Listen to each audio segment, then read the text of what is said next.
you agree that opportunities require capability, right?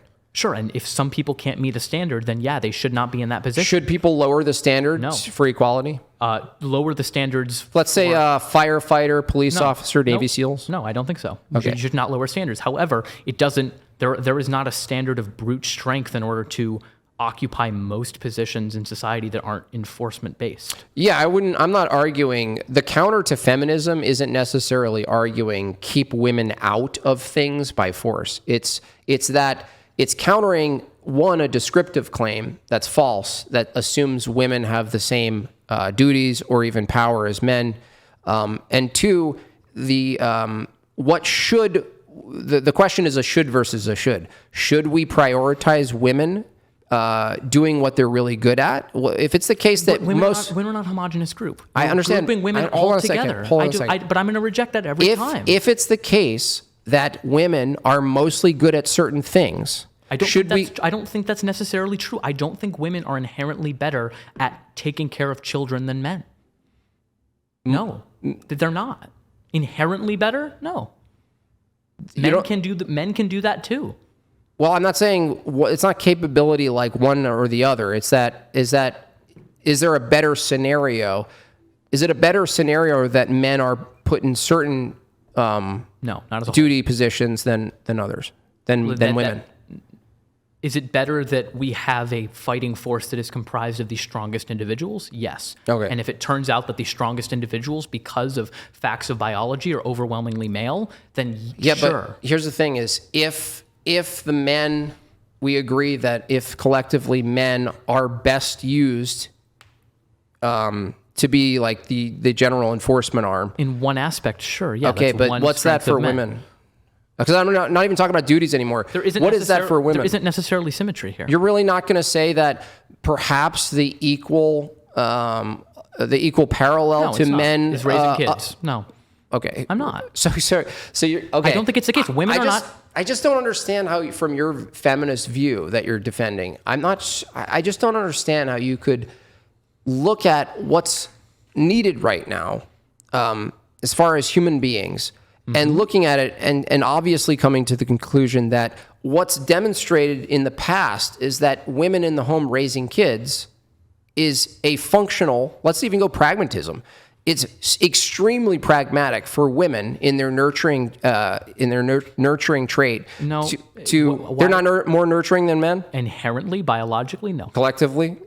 Because society socializes them in such a way, yes. Oh, they're socialized to do that. Yes, they are. So women weren't nurturing before societies had modern propaganda and all this stuff? Hold on. What do you mean? Societal norms have existed without mass media. So wait a second. It just happens to be the case that almost every society that we look at happens to construct women to be nurturing mothers? So I think the reason that women are often given that role is because of the proximity to children that they have, considering they grow them.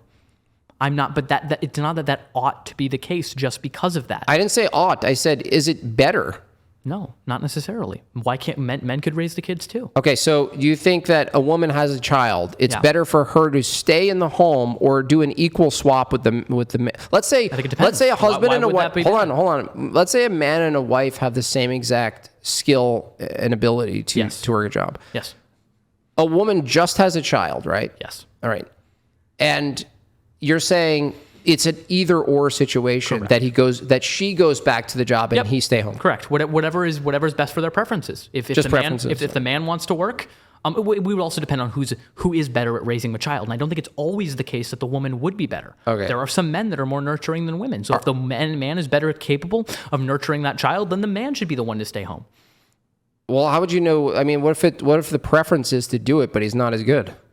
Then I think there's always going to be a trade-off between what's best for the child and what's best for the parents. I don't think that always we must do everything that is completely in the best interest of our children to the utmost degree. Okay, I'm going to ask you a hypothetical. How would you know that your view of feminism was realized? What do you mean realized? Like actualized. Like right now, for instance, you agree... If there weren't people calling to abolish women having the right to vote, that would be a good start. Abolish we already went over this. Like, to get the right to vote, they had to suppress and silence women. Okay. So what if women collectively Fine, said we right don't now, want? sure. Hold on. What if women? Because you're talking about what your standard right now is that the actualization. One instance of actualizing your view of feminism is that women outright have the right to vote. What if women went against you and they said, I don't want the right to vote? As a total, then sure. Then I don't. If collectively women all come together and say they don't want the right to vote, I'm not going to stand in their way. Okay. But there's a reason we don't. Hold on. There's a reason we don't see that right now. Okay, so why would then you be against a bunch of men getting together and saying that women don't have the right to vote? Because they're taking away rights that aren't their own. Wait, no, hold on. If there's a group of women who got together and they dominated a collective, there was like 75, 80% of them. Hold on. Then maybe maybe I misspoke. I don't think that. I don't think that people should be able to like vote away rights of others. Yeah, but why if you don't think you should vote away the rights of others, why do you think you should be able to vote in the rights of others? What do you mean? Those things could change. You had a right to own a slave at one point. You're saying you don't think you should vote away the right for something. Hold on. You don't believe that? Hold on. The right to own a slave and the right to vote are two very different A right things. is simply an allowance that's given to people as an entitlement with no obligation that groups of men with guns allow or don't allow. So was there a time where technically you had the right to own another person? Are we talking morally or are we talking like descriptively? Sure. If you want to talk about rights in the sense of what was the case and was just the case then yeah, sure. There was a societally recognized right to own another human being. But you said you don't have the right to take someone's right away.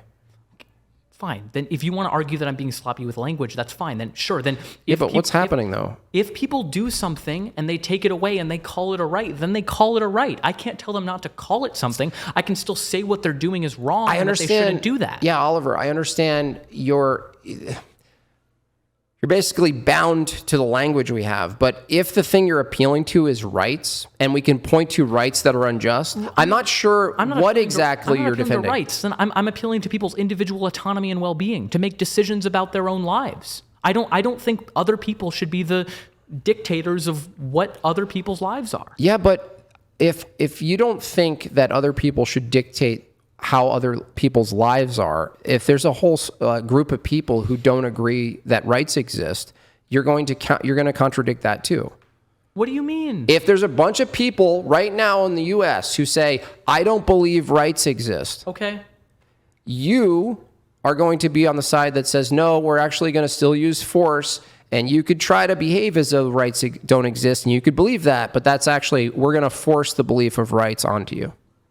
Right? Yeah, we're going to force good things over bad things. Cool. If I think it's a good thing, like this is a thing. Yeah, you're right. It's just whoever has the most power. Dude, if your entire ethical paradigm just reduced here right now in the moment to whoever has the power and their preferences rule out, as long as you have the power to rule it out, you agree that under even your own standard, that if a bunch of men got together and went back on giving the women the right, and they thought it was good, if they could argue that it was good, it was even better for women than they thought, then you wouldn't really have, it's totally consistent with your ethical position, right?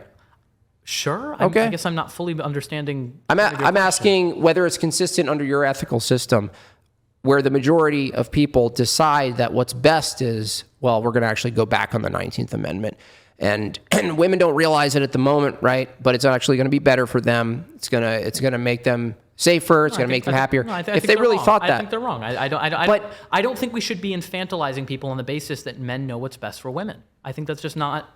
No, I didn't say that it is. Like, it could be or couldn't be. I'm just saying the activity of doing it is consistent with your ethical paradigm. That it would happen or that it should happen? No, that it could. It wouldn't be counter to your view. What do you mean counter to my descriptive view or normative view? Your normative view is this.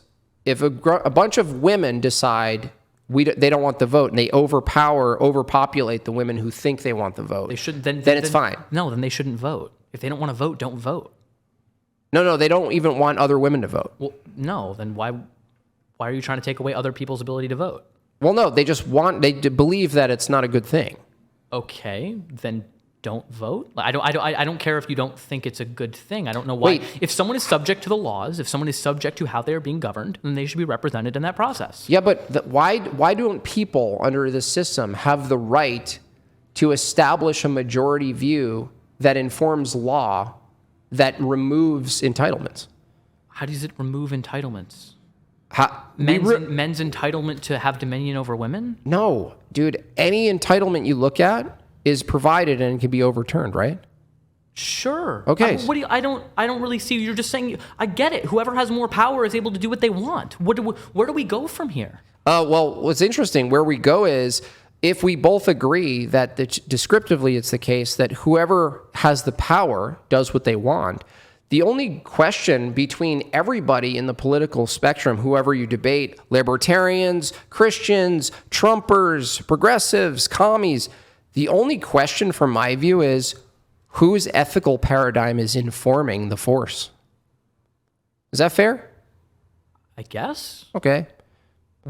Okay, cool. Yeah, whoever has we've established the conclusion over and over. Whoever can do what they want can do what they want. Mm-hmm. We're at a tautology here, and I don't disagree with you that whoever has the most power can do what they want. The question isn't what can they do; it's what they should do. I know. That's why I'm saying ultimately all of these debates come down to, including the feminist debate, who should have the power and whose worldview should inform the use of force.